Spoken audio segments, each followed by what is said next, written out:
Ben Franklin's World is a production of the Omohundro Institute.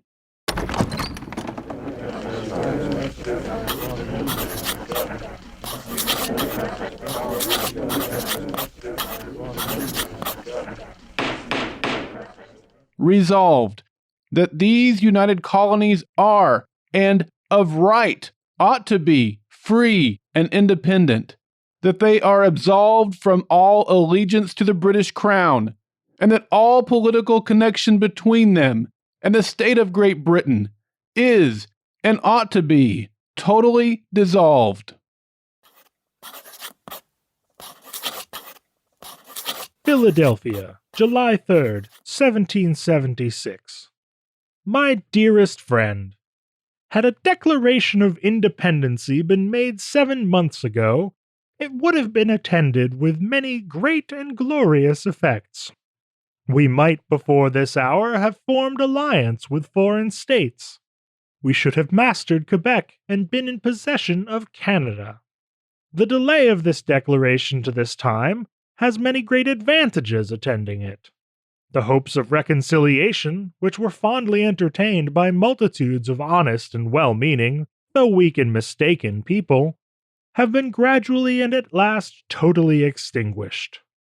Time has been given for the whole people maturely to consider the great question of independence, and to ripen their judgments, dissipate their fears, and allure their hopes, by discussing it in newspapers and pamphlets, by debating it in assemblies, conventions, committees of safety and inspection, in town and county meetings, as well as in private conversations, so that the whole people in every colony of the 13 have now adopted it as their own act. This will cement the Union and avoid those heats and perhaps convulsions which might have been occasioned by such a declaration 6 months ago. But the day is past. The 2nd day of July, 1776, will be the most memorable epoch in the history of America.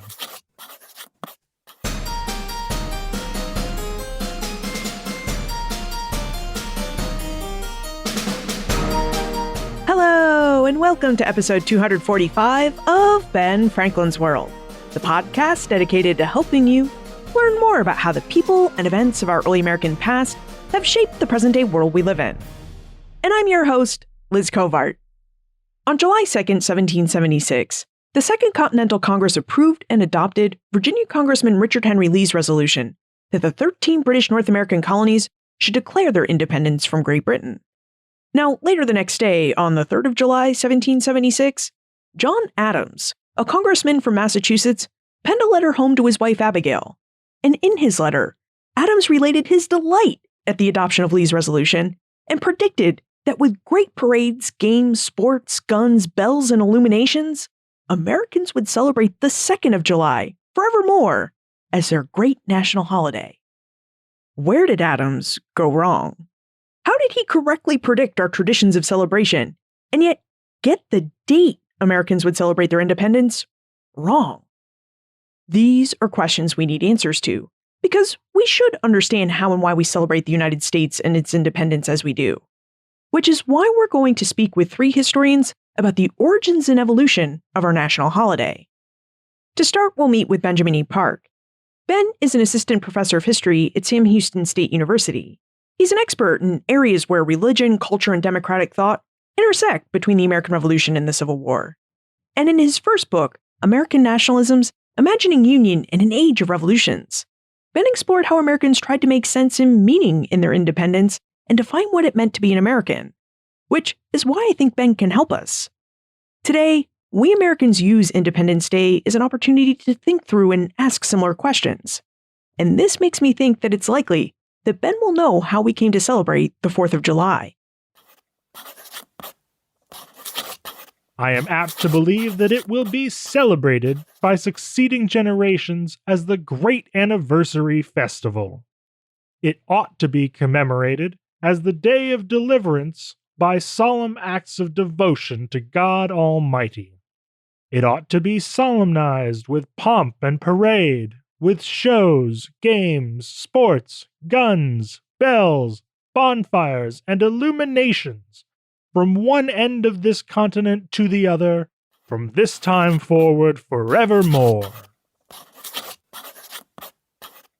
One of the most important dates to look at when understanding the 4th of July is actually the 2nd of July, which might sound a bit odd, but there's the famous story of John Adams writing to his wife Abigail shortly after the Continental Congress declares their independence from Britain on July 2nd, 1776, deciding that they're no longer going to seek more peace negotiations or ways to remain affiliated with British Empire after a long period of trying to do everything but establish independence. And they decide and they vote that we're going to declare independence. And John Adams goes home and writes his wife and says, today is going to be a day held in great solemnity in our nation. There's going to be feasts, there's going to be bonfires, there's going to be all these celebrations for years to come on this day, July 2nd.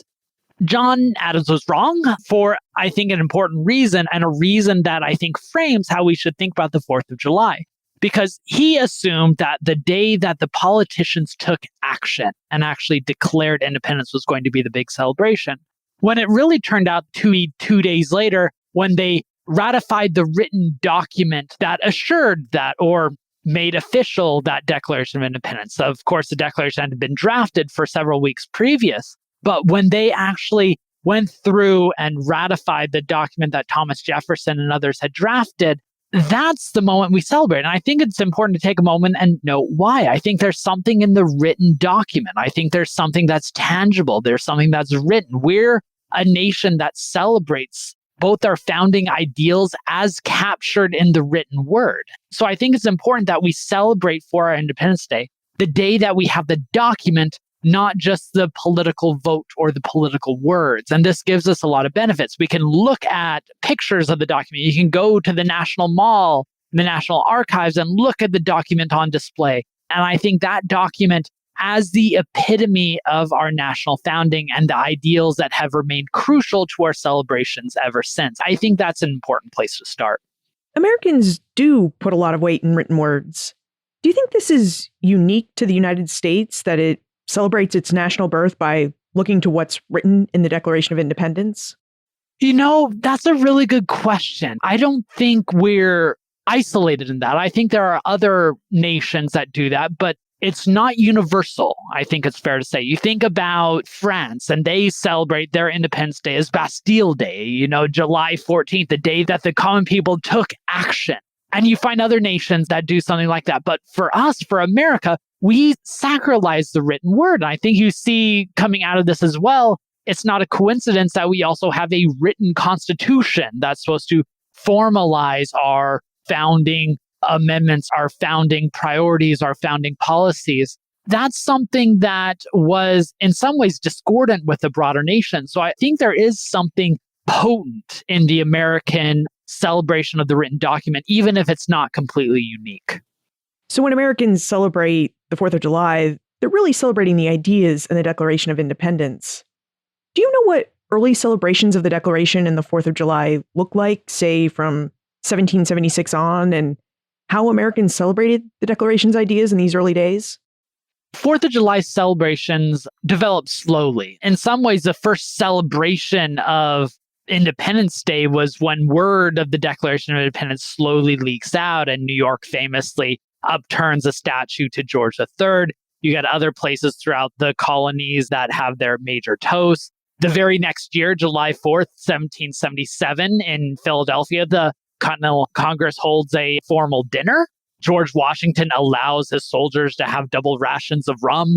And then eventually, it's kind of celebrated haphazardly over the next few years, and probably vacillates depending on where you lived and if your area was under British control or under American control would determine whether you were free to celebrate 4th of July.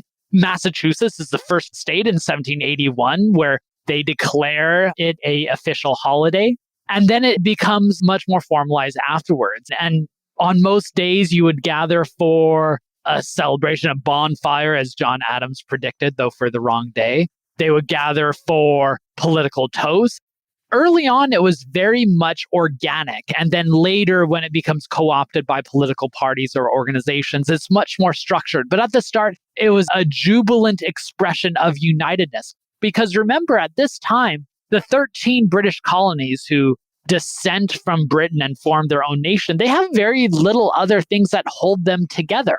And so declaring independence from the tyrannical British Empire as the principles in this 4th of July celebration, that's one of the few things that these 13 states can claim in unison. So the 4th of July is one of the early and few things that the nation could look to for a united identity.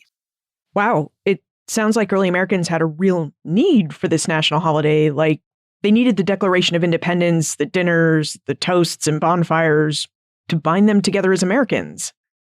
Now, did they have any historical precedents for celebrating their first national holiday with dinners, toasts, and bonfires, or did they just make up all these new traditions of celebration as they went along? There are a few. For patriotic holidays, the British colonists living on the American continent would celebrate King's Day, which was a way to both reaffirm their loyalty and their allegiance to the British king and to the British Empire. But even more broadly, political celebrations had been a long part of the American tradition.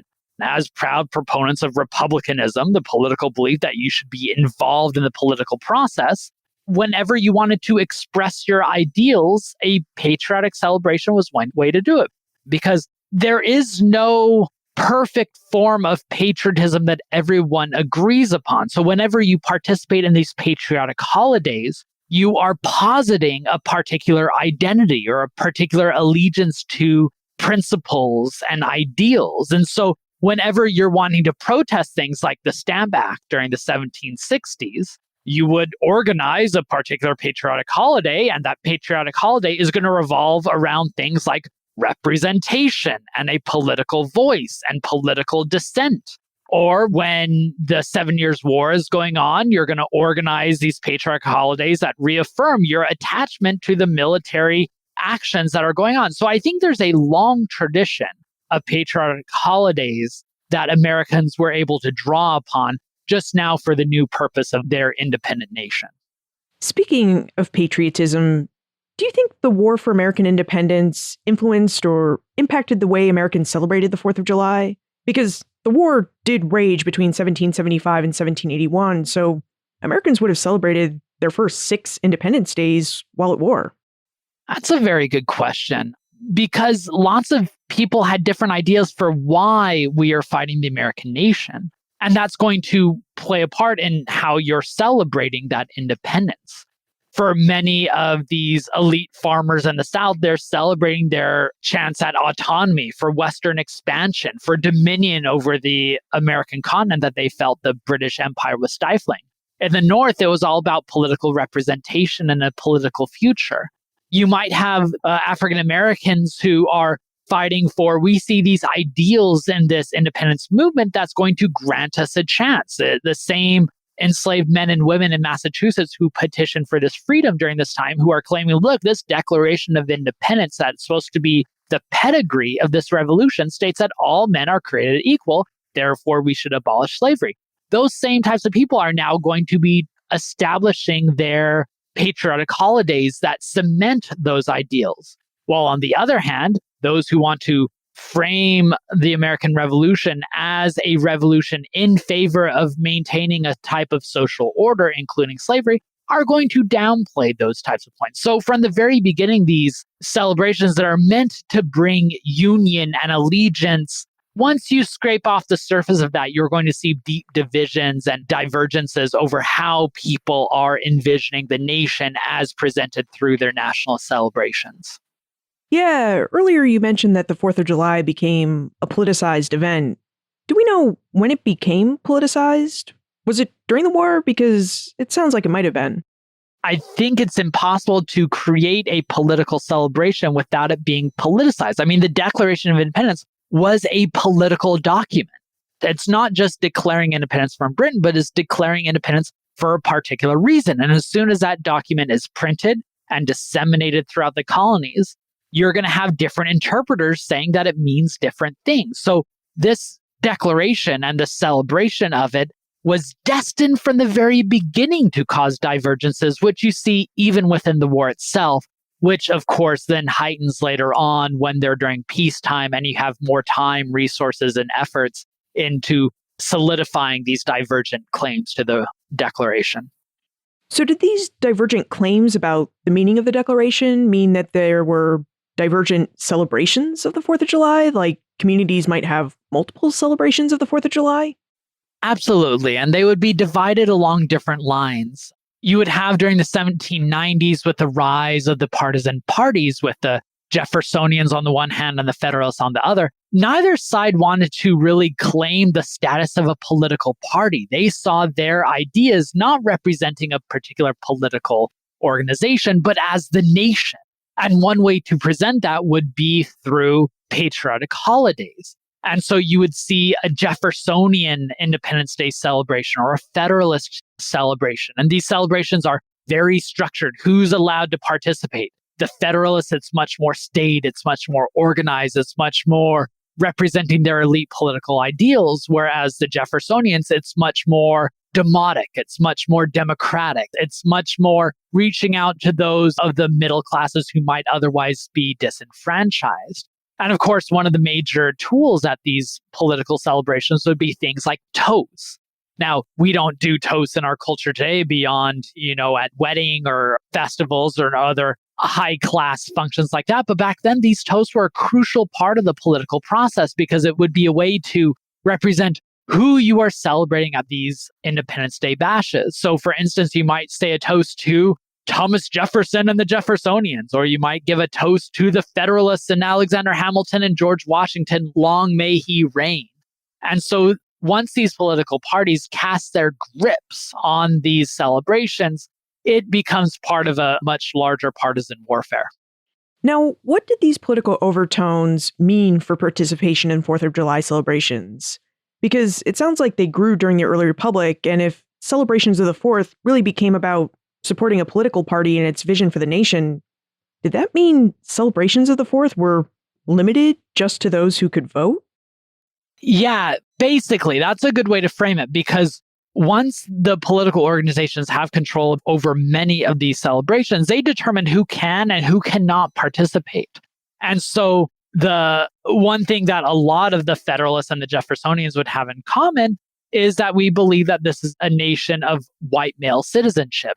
So women were not granted a prominent place at these celebrations outside of the types of roles that you might be expected for providing the baked goods or sewing the flag that is then shown at the event. African Americans are not granted a prominent place because those who are granted a position in these celebrations are meant to be citizens. They're the face of the nation. They're the people who are supposed to represent the future of this country that we're celebrating its origins.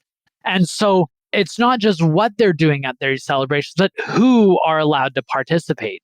And they wanted to make sure that only those they believe are part of our national makeup of citizenship should have a prominent position. So where did that leave women and African Americans? If white men were really openly claiming that the Declaration of Independence and its ideals was theirs and theirs alone, where did that leave women and African Americans when it came to the 4th of July? Well, in many cases, they were marginalized. They would have the option of either you're going to play ball and accept the role that our nationalist vision enables you, or you're going to be left out in the cold. And there's a lot who, of course, try to carve out space within the existing celebrations, but many end up creating their own rival organizations. You get in places that have large free Black communities like Baltimore, like Philadelphia, like Boston. From very early on, they start creating their own 4th of July celebrations because that would be a way for them to claim a place within America's sacred heritage.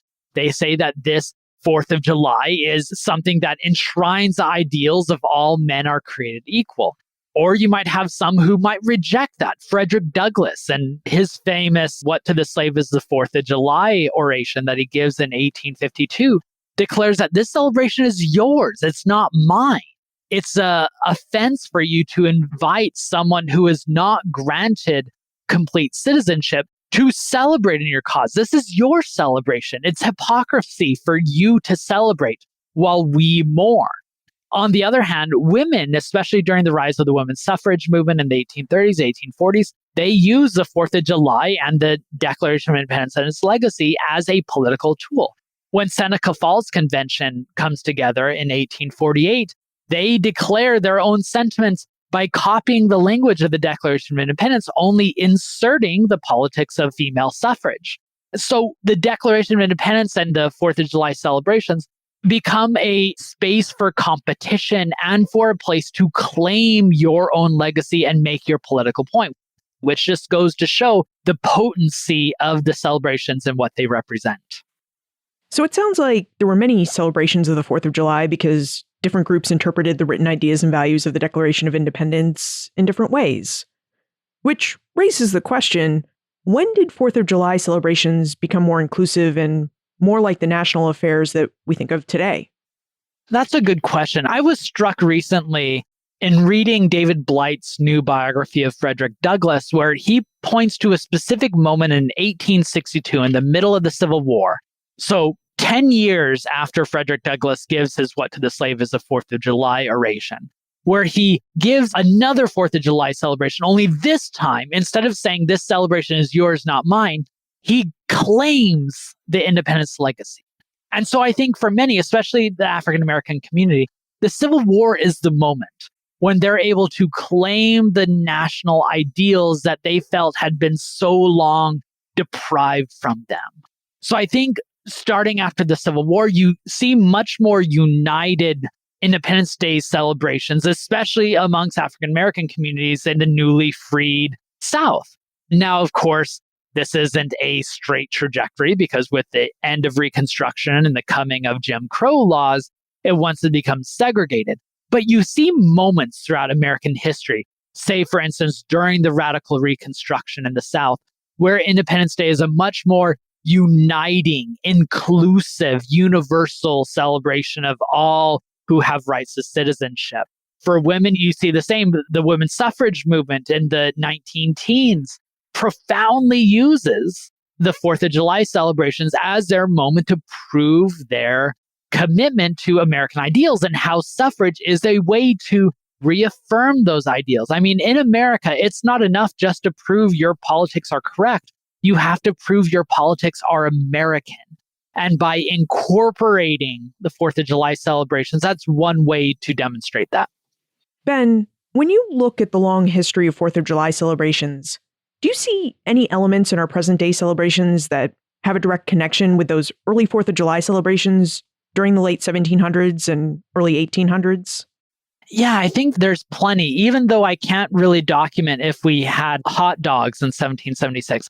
I still look at 4th of July celebrations today, and I see a lot in similarity with the precursors. Most importantly, that 4th of July celebrations today are, one, still a way to prove your attachment to American ideals. It's a way to prove your patriotic chops. I am an American and I am proud of it. So I'm going to fly my flag. I'm going to do the modern day incarnation of a bonfire, which is fireworks. And I'm going to go out and gather with like-minded people and some non-like-minded people, and we're going to rejoice in the liberties we share together.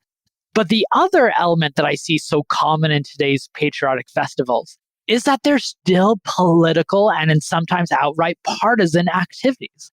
I think about this year where the White House has kind of co-opted the long-standing 4th of July celebrations and made it about a particular political agenda. Some people, of course, are going to claim foul and say that, no, this should not be a partisan activity.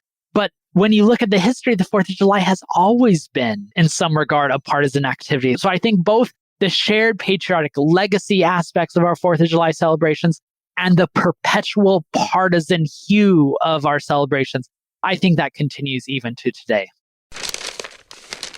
Providence Gazette, August 2nd, 1777. Philadelphia, July 8th.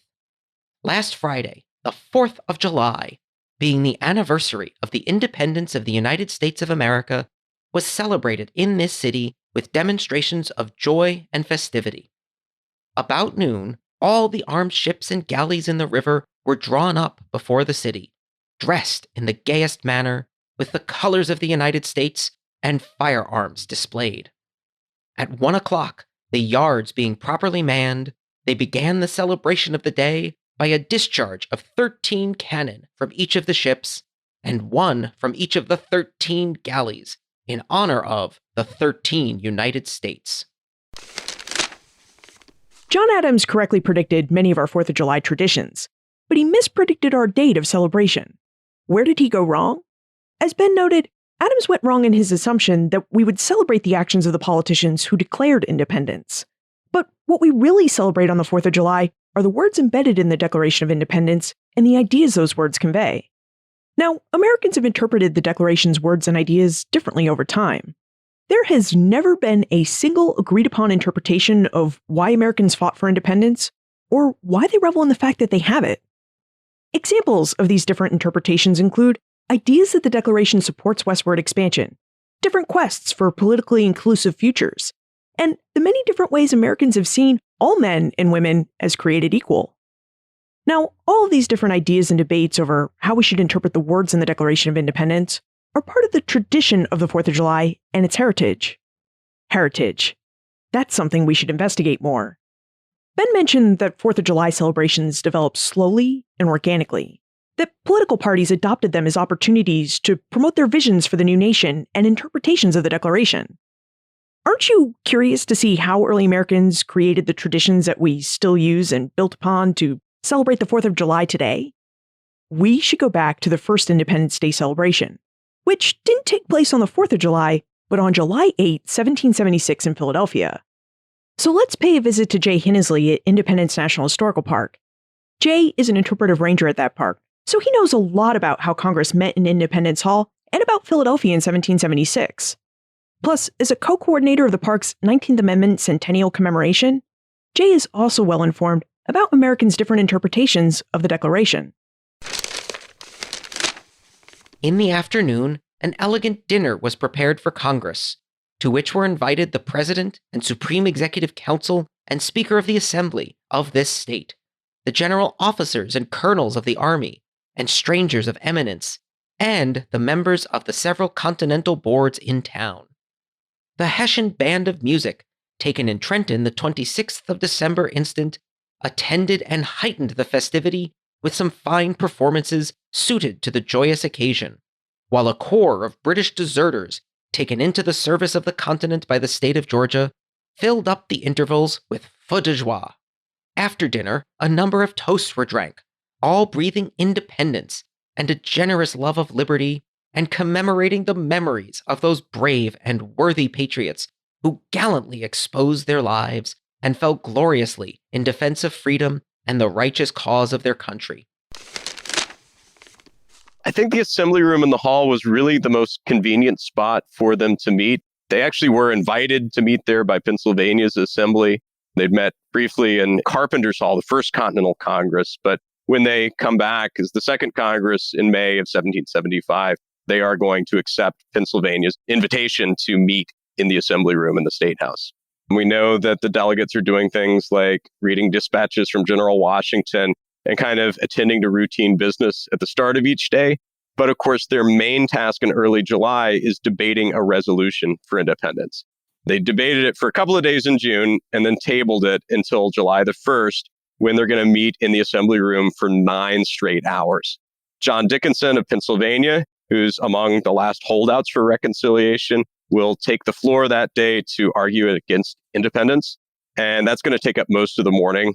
And then that afternoon, as a thunderstorm is building, the sky grows dark, John Adams gives maybe the most important speech of his life in support of independence.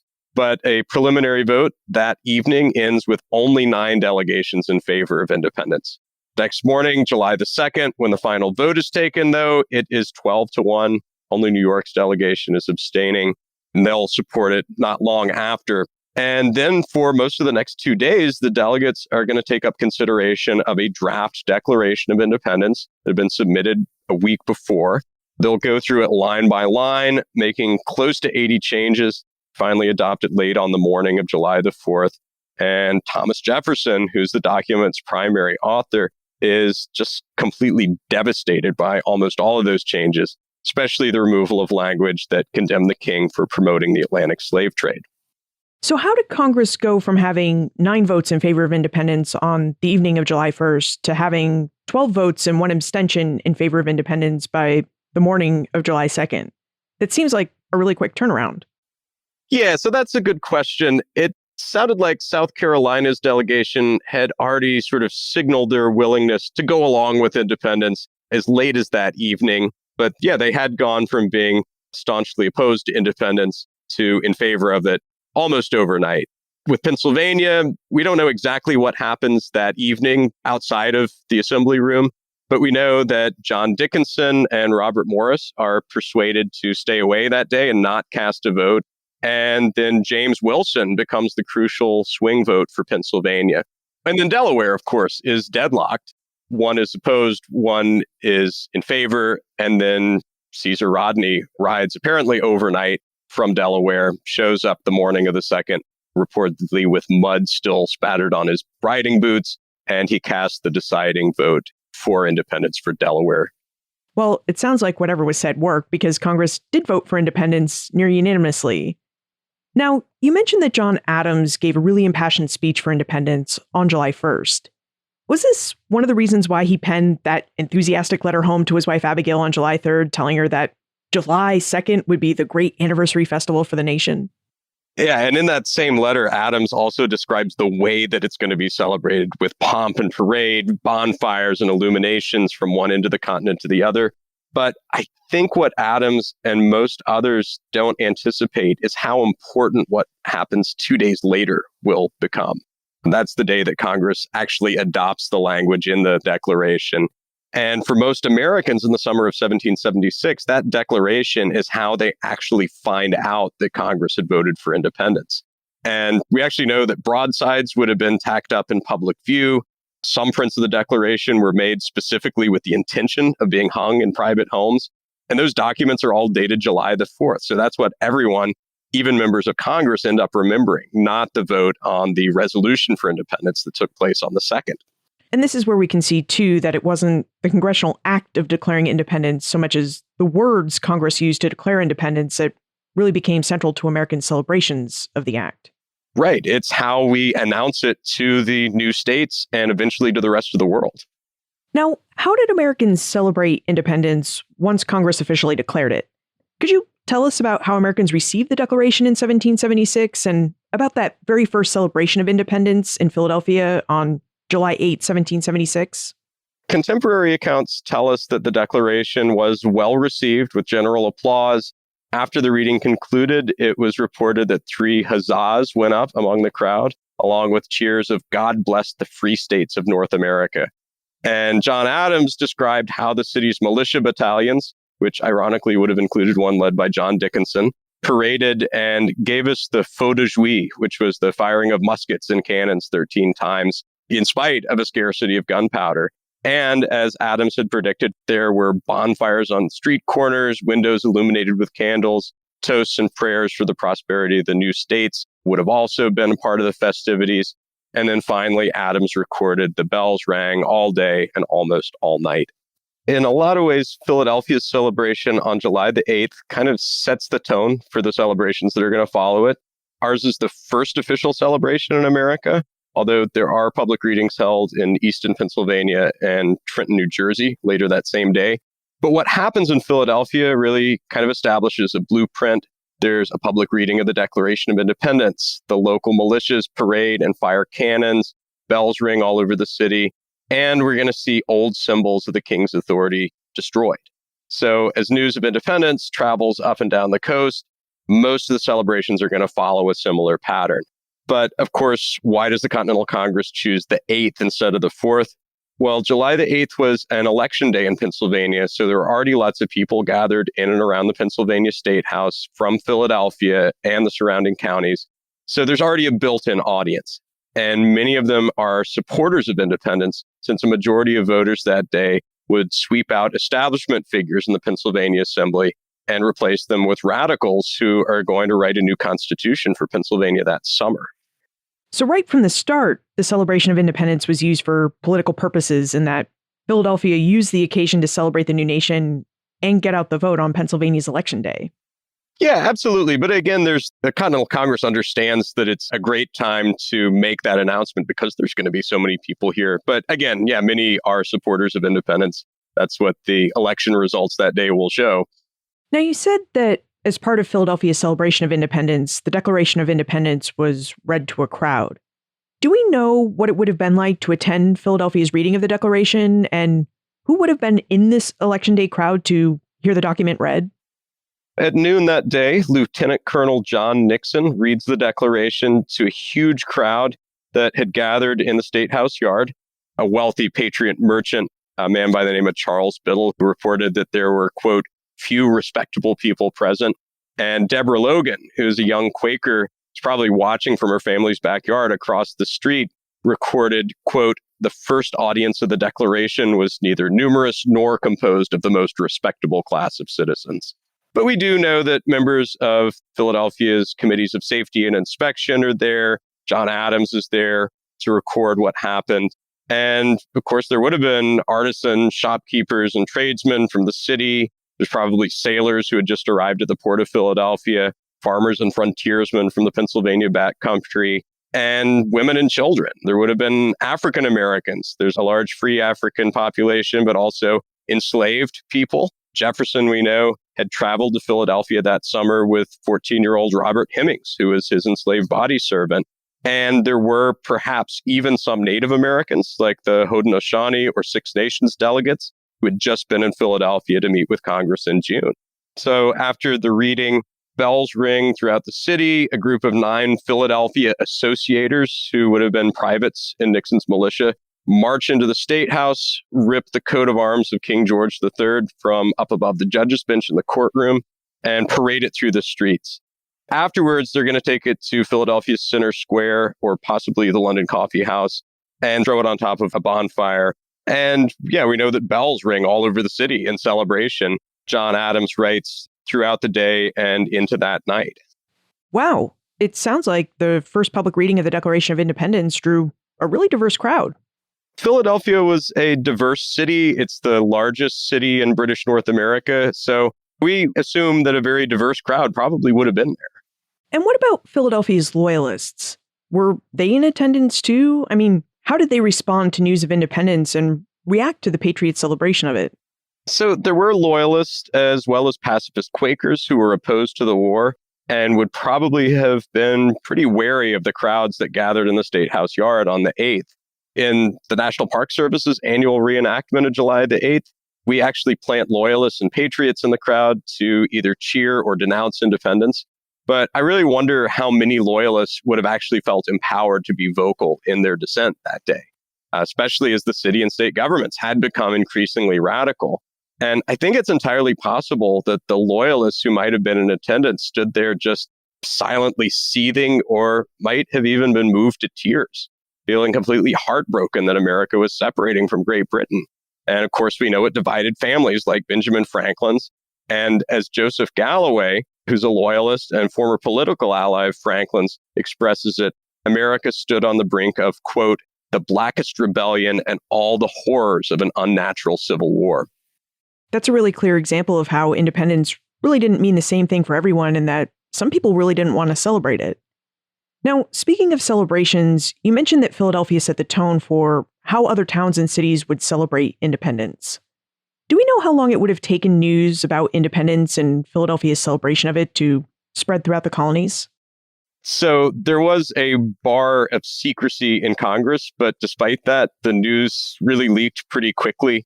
A young Philadelphia artist named Charles Wilson Peale recorded in his journal on July the 2nd, this day the Continental Congress declared the United Colonies free and independent states. Elbridge Gerry of Massachusetts wrote that the facts were as well known in the taverns and coffee houses as they were in Congress.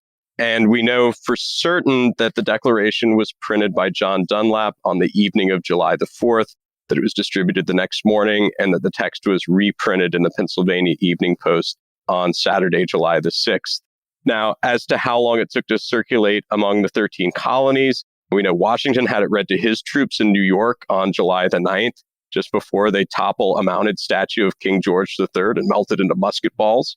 It's read in Boston on July the 18th, and the news reaches Savannah, Georgia on August the 8th. And then it's actually 2 days later that news of independence is printed in the London Gazette. So it takes almost as long for the news to reach Georgia as it does London. So, Jay, what do you think the legacies of this first celebration of American independence have been? Is there anything from this first celebration that is carried forward into our own present day celebrations? Well, a lot of our traditions, like parades and fireworks, or at least the shooting off of cannons, can be traced back to that first independence celebration in Philadelphia. They set the tone, and public holidays, of course, had always been a part of life in colonial America. But this one is kind of different. And actually, in preparing for this interview, I read that Philadelphia's annual St. George's Day celebration, which is an English holiday that basically had been celebrated every April 23rd as far back as anyone could remember, wasn't celebrated for the first time in 1776. So in a way, Americans replaced earlier traditions with ones that were better suited to their new republic.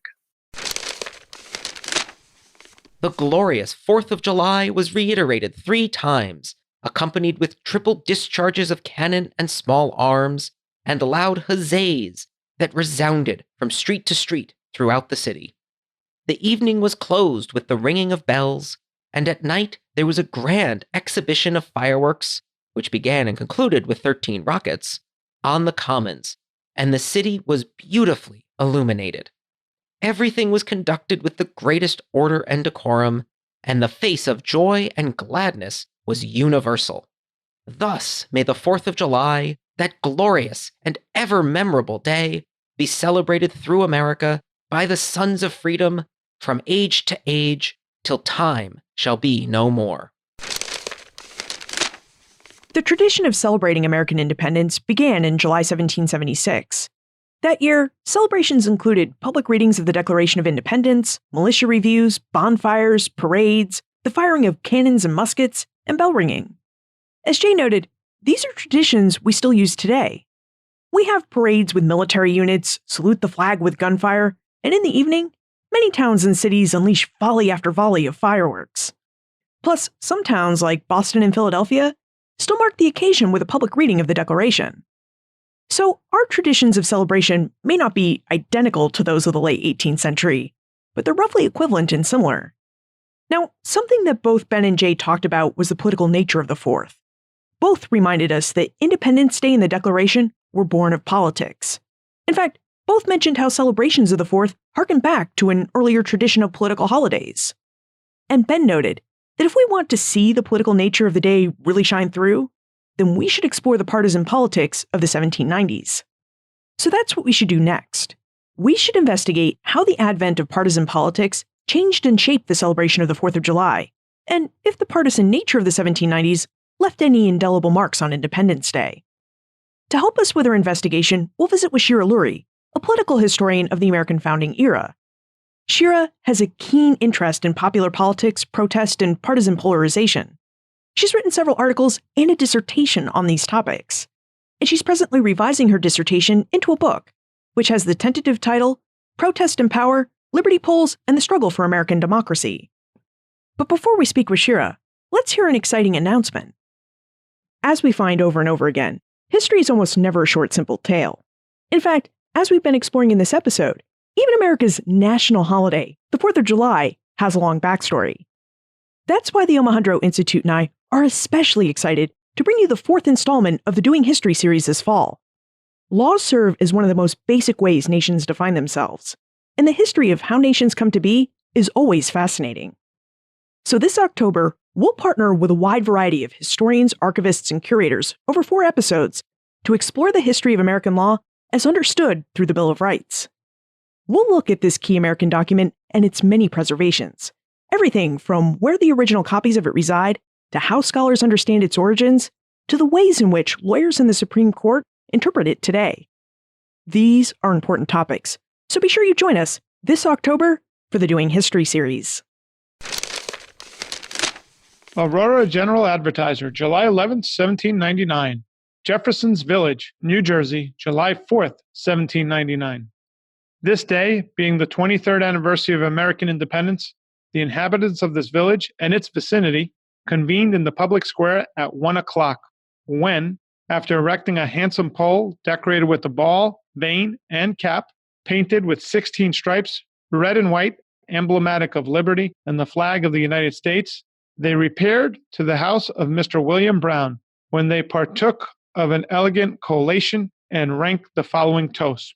The day we celebrate, may Americans ever meet with anthems of praise and orations on equal liberty, and may the liberty of speech and of the press never be infringed. 3 cheers. Jefferson's Village. May her sons never fall a sacrifice to luxury or dissipation and ridiculous fashions, but continue to be lovers of truth and equal liberty. 1 cheer. The President of the United States. To the right, about face. 1 cheer. The expected Minister of Peace, Lafayette. May his endeavors in bringing about a reconciliation between the sister republics be as successful as his arms were in liberating us from the British tyranny and oppression. 3 cheers. So in 1776, the major way that day is marked is just by reading the Declaration of Independence. And that is something that continues if we look into when Republicans kind of pick up the Declaration of Independence in the 1790s as their key text, whereas the Federalists focus on the Constitution. But it's the first anniversary of 4th of July in 1777 that really kind of sets the precedent for how celebrations are going to be moving forward. So it's a major celebration in a lot of areas. The day begins with cannon fire or ringing church bells or a gun salute. There's often militia drills and then a private dinner for some of the more elite members of the community where some patriotic toasts are drunk. And often there's 13 toasts to connote the 13 colonies. And then the day ends with fireworks and bonfires. And so that's kind of the precedent that is set moving forward. In the decades that follow, it's really the content that's going to change. Those forms of celebration are the same. So the content of the toasts might change. The content of an oration given at a dinner or after a dinner might change, but the actual form remains pretty similar. But it's important to know that none of the elements that I just mentioned are in any way new. They're all kind of traditional ways that early Americans would celebrate. So they'd be in use for things like the king's birthday or Accession Day, which was the anniversary of when a monarch ascends the throne. So kind of old forms being put to new uses and a kind of way to normalize these new loyalties by using these familiar methods of celebration. But then after 1777, when we enter kind of the heart of the war years, it becomes more difficult for people to celebrate in these major ways. So occupation in various cities and just kind of the deprivations of war means there's no really big celebrations like there were in 1777. There are still smaller celebrations regionally, and they become a kind of important way to rally support for the war, to rekindle public enthusiasm for the war effort, to fan the flames of anti-British sentiment. So the 4th is important during the war, but it's really not a given that it's going to take hold in the post-war years. We could think about other anniversaries that could have been the holiday or the way to celebrate the revolution after the war, remembering, Yorktown or other significant dates. It's also not a given that there is going to be one national holiday to remember the revolution. It's quite possible it could have been more regional, right? Maybe Boston's remembering Massacre Day, the anniversary of the Boston Massacre. Other areas are remembering anniversaries of particular battles of importance to them. So the reason that the 4th survives and becomes the key way to remember the revolution is the result of a deliberate choice. So after the war in 1783, the Boston town meeting decides that celebrations of the 4th are going to replace all these other options. But there's not going to be celebrations of Massacre Day anymore. There's not going to be celebrations of the anniversary of the Tea Party anymore. That now the 4th is going to replace all of them because it's going to serve a particular purpose. After the war, they don't need to rally anti-British sentiment to fuel a military effort anymore. They don't need to kind of legitimize the cause of independence. What they're looking for is an opportunity to kind of praise Republican government, to celebrate the achievements of the revolution, and in particular, to kind of extol the virtues and educate the citizenry on the virtues necessary for Republican government to survive. So the 4th becomes a kind of civics lesson. So all those elements are still in use, but they become less about the military effort and more about Republican government. So I would say in terms of a change over time, the ways that people celebrate between the war and after the war are very similar. The function of the 4th changes. That's really interesting. How and why was the 4th of July used as a civics lesson specifically during the late 1780s and early 1790s? Well, it's sort of hard for us to get back into this mindset, but, the War of Independence didn't give everyone a lot of confidence that the experiment would survive. The Republic was seen as very tenuous. People were very concerned that the American experiment in self-government would fail. And so having an opportunity to recall the struggles of the revolution, recall the heroism displayed in the War of Independence, and in particular to really think about and inculcate in the citizenry the kind of virtues that would be necessary for the experiment to succeed. This was absolutely integral, I think, to the survival of the 4th of July and something that Americans were hoping would allow the experiment to succeed. Now, earlier you mentioned that the Federalists, which were one of the two political parties that developed during the 1790s, that they adopted the Constitution as their key text, while the Democratic Republicans, that party of Jefferson, adopted the Declaration of Independence as their text. Why is the adoption of these founding texts by each of these early political parties important? And how did they use these texts to further the Republican experiment and to celebrate the 4th of July? Control over the 4th of July becomes very, very important, especially as this partisan battle heats up between the Federalists and the Republicans. Because the 4th is kind of a way to communicate a certain political message, to make claims about what power should look like, what the nation should look like. So both parties are very interested in kind of shaping the content of their celebrations to communicate a particular message. So for the Federalists, they're advancing an interpretation of the American Revolution that's in the past. They are saying the revolution is now over and its promises were achieved with the Constitution. This was kind of the final triumph of the patriot cause. The Constitution ratified, created the Union, created the political order we now have. And so it's really a celebration of those achievements and critically a commemoration of a past event, something that's already happened. For the Republicans, they have a very different interpretation of that history.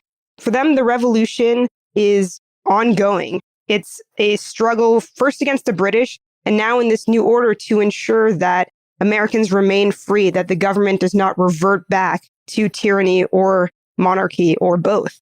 So they're very interested in kind of rekindling the spirit of 76, keeping the spirit of 76 alive, making sure citizens remain watchful of those in power. And Republicans are also thinking much more globally. They believe their revolution was the trigger or a starting point for a worldwide series of revolutions that would topple monarchies across the globe and replace them with the Republican form of government. So this we see in Federalist and Republican orations, and we see in particular in the toasts that they deliver. So Federalists will toast to the Constitution. They'll also toast to George Washington, but the Republicans will toast to Jefferson and the Declaration of Independence. And whereas Federalists might have a public reading of parts of the Constitution, the Republicans will read the Declaration of Independence and hearken back to that first celebration in 1776. So was it the desire of Federalists and Democratic Republicans to control the 4th of July, the reason why celebrations of the 4th became much more frequent and boisterous during the late 1780s and early 1790s? Because from what I've read, 4th of July celebrations during the post-war Confederation era, so those early to mid 1780s, were pretty quiet and much more sporadic.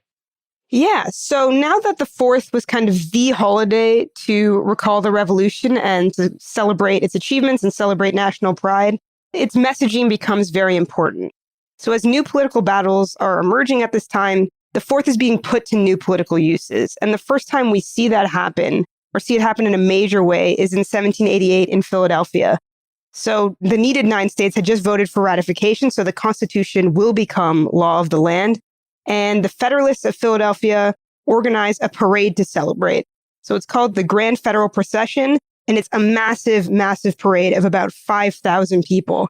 So they schedule it for the 4th of July, and they use it to communicate a particular message about the Constitution, which is that the Constitution is this final triumph of the revolution, the natural end point for their struggle. And they use a parade in particular to imply popular approval of that message, to say that the people are in support of the Constitution. So then after 1788, this kind of messaging continues, and the Federalists become very adept at using the 4th to kind of sell the order and the power structure that they have created as the natural culmination of the revolution. So we see in the late 1780s and early 1790s, Federalists really centering George Washington and the Constitution and organizations like the Society of Cincinnati, which were former officers in the Army. And so in all those ways, Federalists become very good at selling their cause as the cause of the nation, so that the ways in which people celebrate the 4th are kind of ratifying the Federalists in power, but it's being sold as patriotism and loyalty to the revolution. Wow. It really sounds like the Federalists turned the 4th of July into a campaign event of sorts, a day of political messaging about the future of the nation and what they saw as their accomplishments.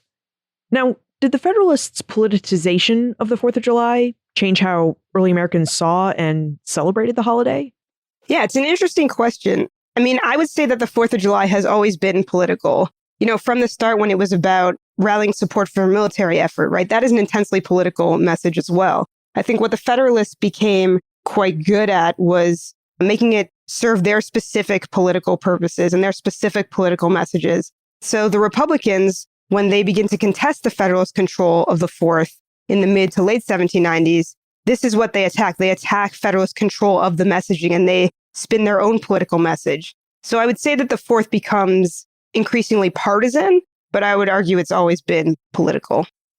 Could you say a bit more about the growing partisan nature of the 4th of July during the 1790s? Because scholars have said that while the Federalists were adept at using the 4th of July for their political messaging, that it was really the party of Jefferson that made an art of using the 4th of July to spread their vision for the nation. So as, the 4th is becoming this really important opportunity for political messaging, the Republicans are increasingly unwilling to cede it to the Federalists. So as early as 1792, Republicans are meeting on their own on the 4th. They're hosting their own dinners and their own toasts. And so where I think that the Republicans really make an art of it is in the newspaper coverage.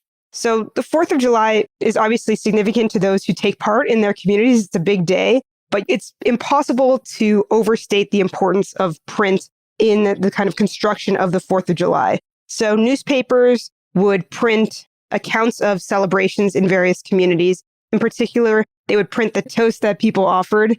And in particular, the way that newspapers worked in this time is that newspapers would reprint stories from other newspapers. So these accounts would travel across the states. And if you imagine opening up a newspaper on, say, July 11th, and just seeing a full page of various accounts of the different celebrations and toasts being drank all over the country, it's a very powerful way to create a political identity.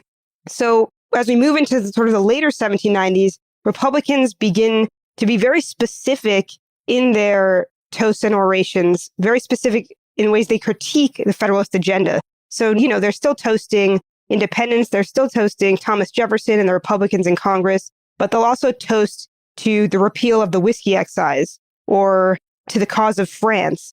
So they're critiquing very specific aspects of the Federalist agenda. And so when that is disseminated in print, it's kind of a way to coalesce the Republican ideology and kind of link those communities together under a particular party banner. So what exactly did these civics and political lessons look like on the ground as the Federalists and Democratic Republicans were vying for control of the messaging and meaning of the 4th of July? Could you take us inside a typical 4th of July celebration during the late 1790s?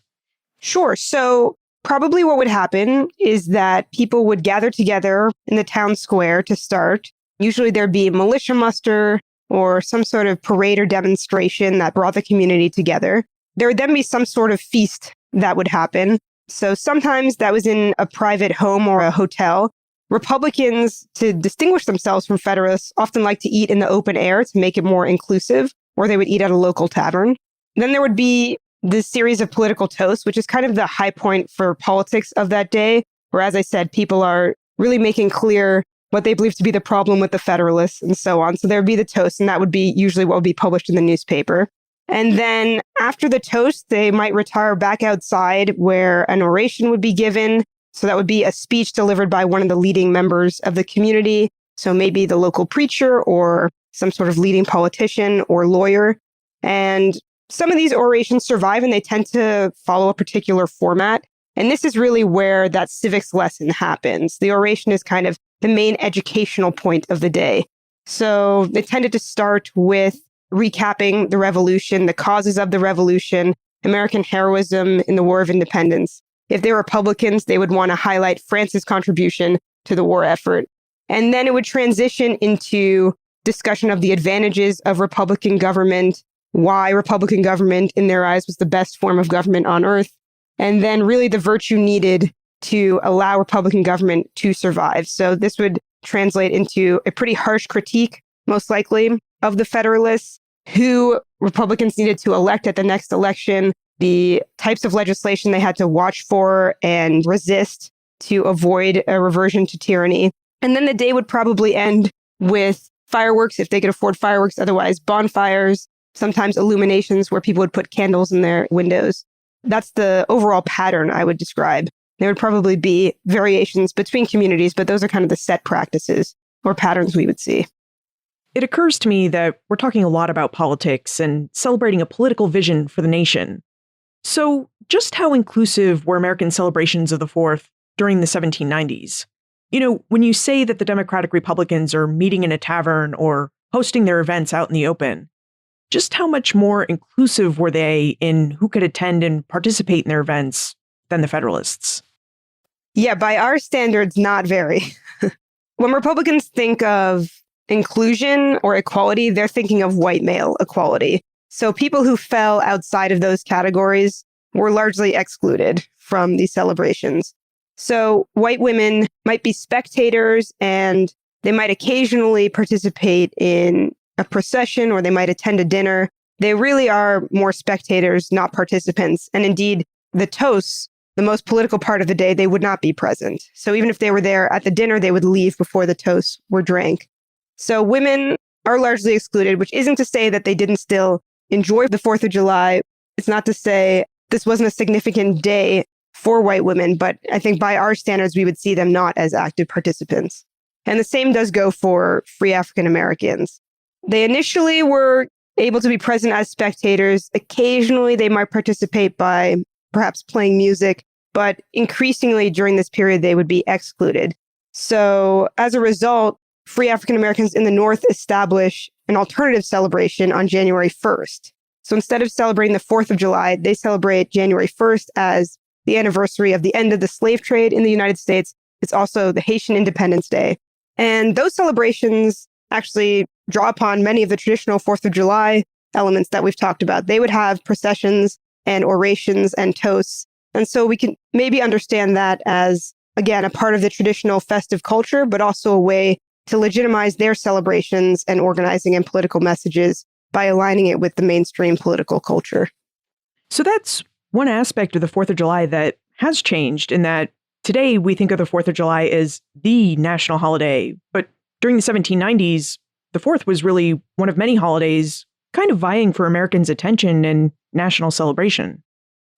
Certainly for different groups. So we would see that for free Blacks, that January 1st would be their 4th of July, as we could understand it like that.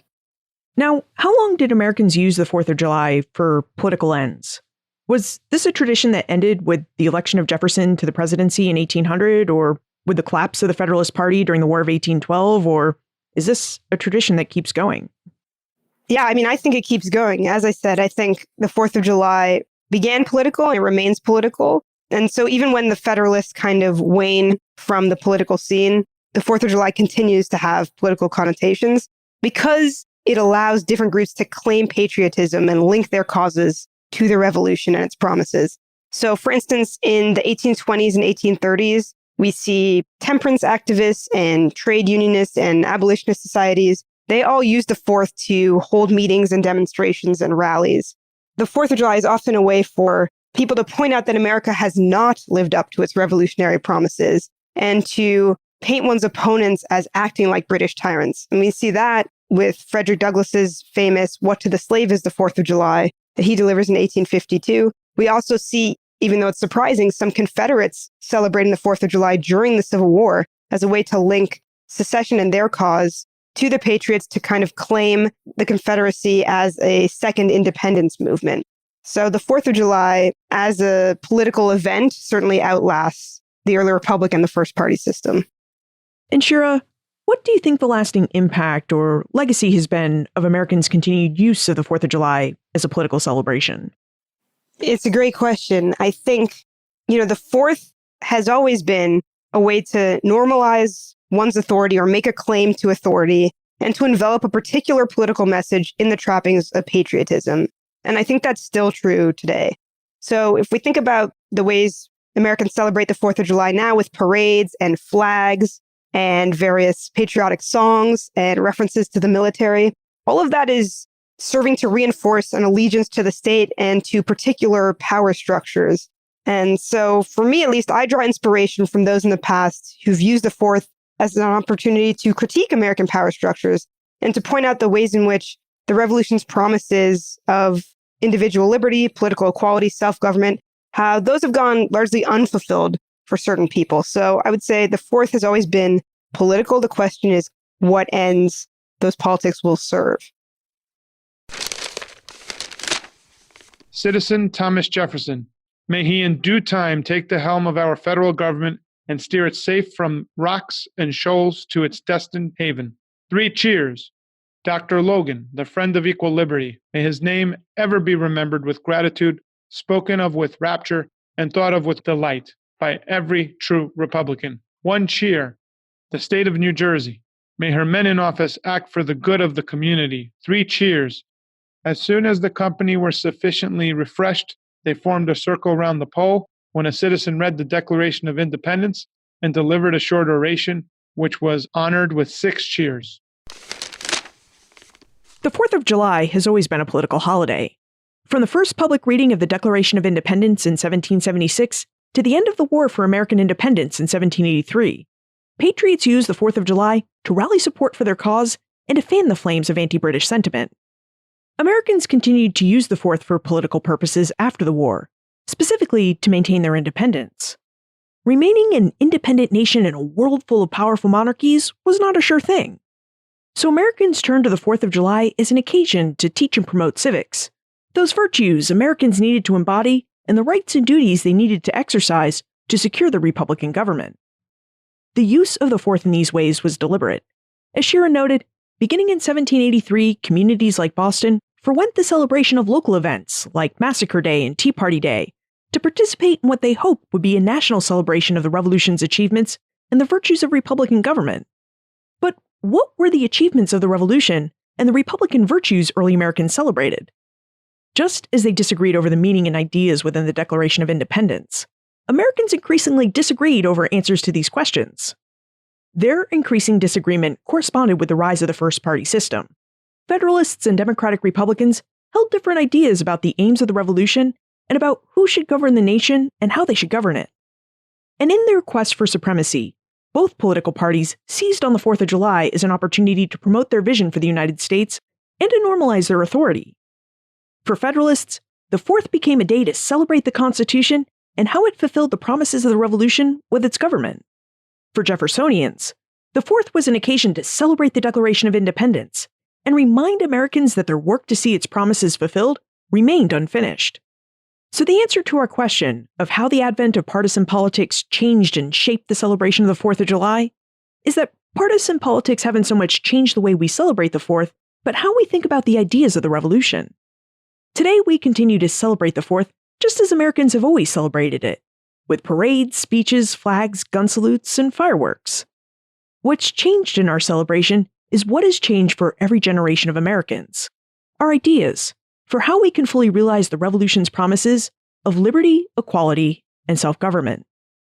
You'll find more information about our guests, plus notes and links for everything we talked about today, on the show notes page, benfranklinsworld.com/245. Have you ever wanted to visit Independence National Historical Park? If so, you should stay tuned to the very end of this episode, because Jay Hinnesley will tell you all you need to know. Now, if you haven't done so already, Don't forget to follow this podcast in your favorite podcast app so you don't miss future episodes or the newest Doing History series coming this fall. Several friends and teammates helped make this episode possible by reading the documents you heard throughout the episode. So I'd like to extend a special thank you to Daryl Darnell of Pro Podcast Solutions, Chris Kremitzos, a co-founder of Podfest Multimedia Expo, and to my partner Tim Wild, who reprised his role of John Adams just for this episode. Further production assistance for this podcast came from the Omohundro Institute's Digital Projects team: Joseph Edelman, Martha Howard, Emily Sneff, Holly White, and Karen Wolf. And our great custom theme music was composed by Breakmaster Cylinder. Finally, what are your favorite 4th of July traditions? I'd love to know. Liz at benfranklinsworld.com. Ben Franklin's World is a production of the Omohundro Institute.